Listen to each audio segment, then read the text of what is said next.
మనలను ముగించుకొని మరలా ఈ యొక్క సంఘంలోనికి తన సంఘాన్ని కాయడానికి వచ్చిన జగన్పాల్ పాస్టర్ గారికి ప్రత్యేకమైన వందనాలు.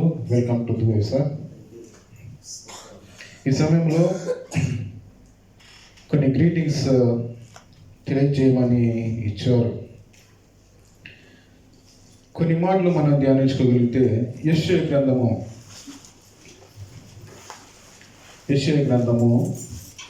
9వ అధ్యాయము 8వ వచనం.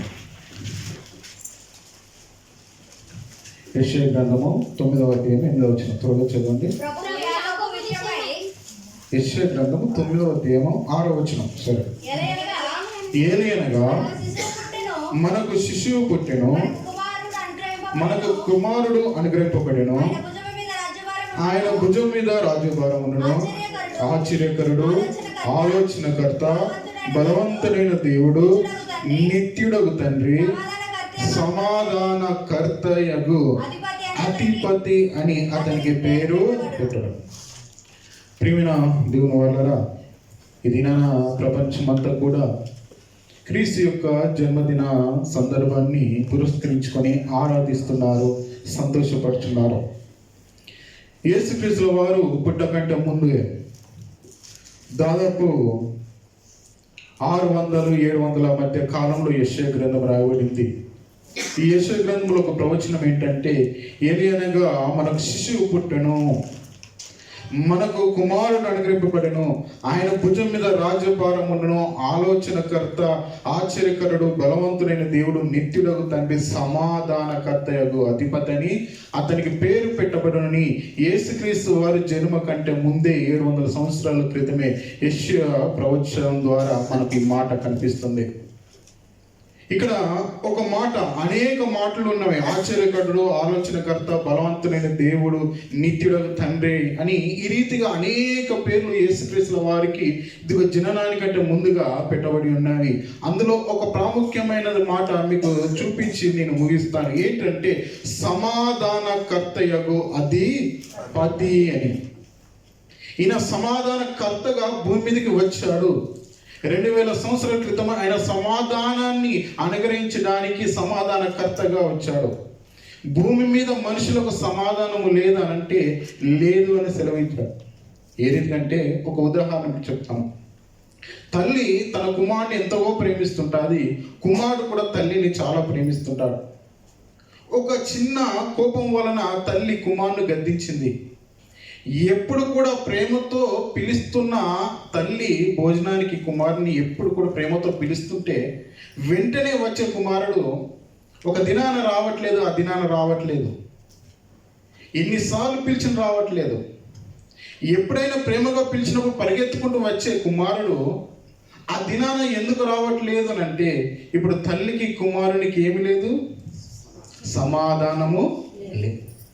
అంటే ఎప్పుడు పిలిచినా వచ్చే కుమారుడు ఆ దినాన రావట్లేదంటే తల్లి ఇదిగో మందలించింది, తల్లి గద్దించింది. ఇప్పుడు తల్లికి కుమారునికి ఏం లేదు, సమాధానము లేదు.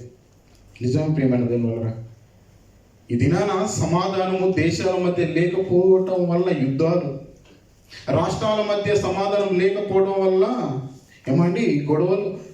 ఇదిగో ఈ దినాన గ్రామాల మధ్య సమాధానం లేకపోవడం వల్ల, ఇది నా దేశాల మధ్య ఏమి కావాలి అంటే సమాధానం కావాలి.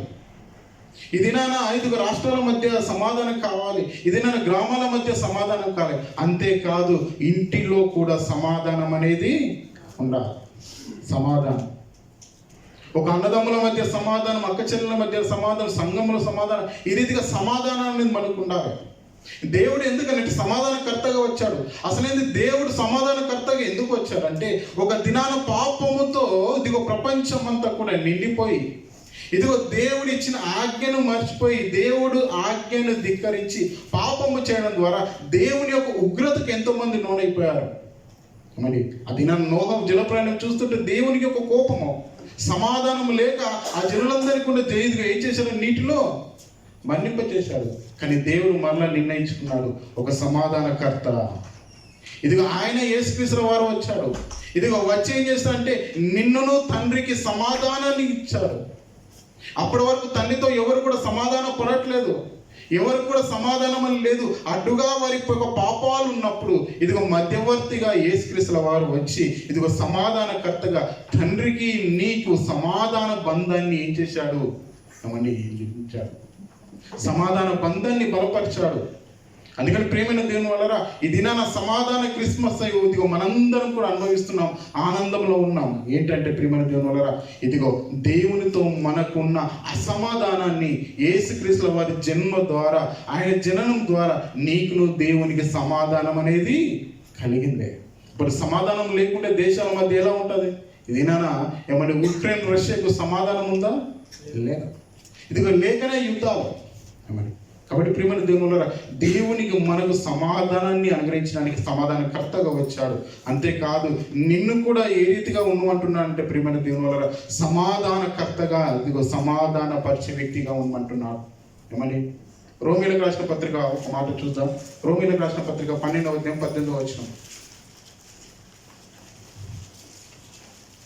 త్వరగా చదవండి, సమయం. శక్యమైతే మీ చేతనైనంత మట్టుకు సమస్త మనుషులతో సమాధాన పడుడి అంటున్నాడు. ఏమని రోమీలకు రాసిన పత్రిక 12:18 వచనం తర్వాత చదవండి. ఇదిగో శక్యమైతే సమస్త మనుషులతో సమాధాన పడండి. ఎందుకంటే మిమ్మల్ని ఇదిగో పాపం నుండి సమాధాన పరిచాడు ఇదిగో యేసుక్రీస్తుల వారు.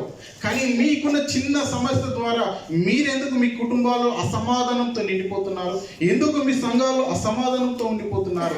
సమాధానకర్త అయిన దేవుడే ఇదిగో నిన్ను అనేకులతో ఇదిగో సమాధాన పడమంటున్నాడు. ఎందుకంటే పాపం నుంచి సమాధాన పరిచి అంత ఘోరమైన స్థితిలో ఇదిగో పరలోకమందున దేవుడే ఇదిగో కుమారునిగా ఈ లోకానికి వచ్చి నిన్ను సమాధాన పరిచినప్పుడు చిన్న సమస్యలతో నువ్వు సమాధాన పడలేవా? అందుకని ప్రియమైన దేవుని వల్ల ఇది నా క్రిస్మస్ అనే ఆనందంలో ఉంటున్న మనందరం కూడా దేవుని యొద్దకు వచ్చేటప్పుడు అంటే మనం ఏ రీతిగా ఉండాలో ఒక మాట చూసి మనం తీసుకుందాం. మత్తయి సువార్త 5వ అధ్యాయము, మత్తయి సువార్త 5వ అధ్యాయము, మత్తయి సువార్త 5వ అధ్యాయము 23వ వచనం. కావున నీవు బలిపీఠం వద్ద అర్పణ అర్పించున్నగా నీ మీద నీ సహోదరికి విరోధమేలేదని కలదని అక్కడ నీకు జ్ఞాపకం వచ్చిన ఎడల అక్కడ బలిపీఠము నెదుటనే నీ అర్పణ విడిచిపెట్టి మొదట వెళ్ళి నీ సహోదరునితో సమాధాన పడుము, అటు తర్వాత వచ్చి నీ అర్పణ అర్పించమంటున్నాడు.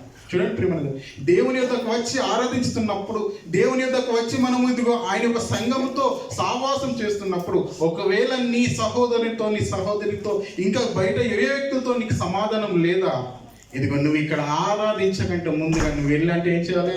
సమాధాన పడి దేవుని యొక్క మందిరంలోకి వచ్చి ఆరాధన చేయాలి అని దేవుని యొక్క వాక్యం సెలవిస్తుంది.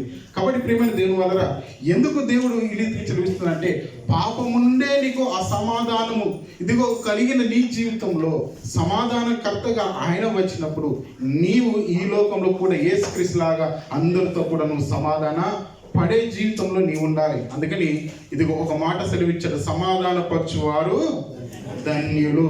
ఏమని వారు ఏం చేస్తారంటే దేవుని యొక్క రాజ్యము చూస్తారని. కాబట్టి ఇది నా ఆ క్రిస్మస్ ఆనందంలో మీరందరూ కూడా ఉండి సమాధాన క్రిస్మస్నే ఇదిగో మనం కలిగి ఉండి అందరితో మనం సమాధాన పడదాం. ఎందుకంటే నిన్ను నన్ను తండ్రితో పరమందున దేవుడితో సమాధాన పరచడానికి ఆ యేసుక్రీస్తుల వారు సమాధానకర్తగా ఈ లోకానికి వచ్చాడు. ఆయన ఒకవేళ రాకుంటే నీకు తండ్రికి సమాధానం అనేది సమాధానం లేకుంటే ఇదిగో నిత్యము విరోధమే, నిత్యము గొడవలే, నిత్యము యుద్ధాలే. కానీ దేవుడు నిన్ను నన్ను పరలోక వారసులుగా వేయడానికి తండ్రితో సమాధాన పరచడానికి ఆయన 2000 సంవత్సరాల క్రితం ఈ లోకానికి వచ్చాడు. ఇదిగో నీకు అనుగ్రహించిన ఈ సమాధాన క్రిస్మసే. ఆమేన్.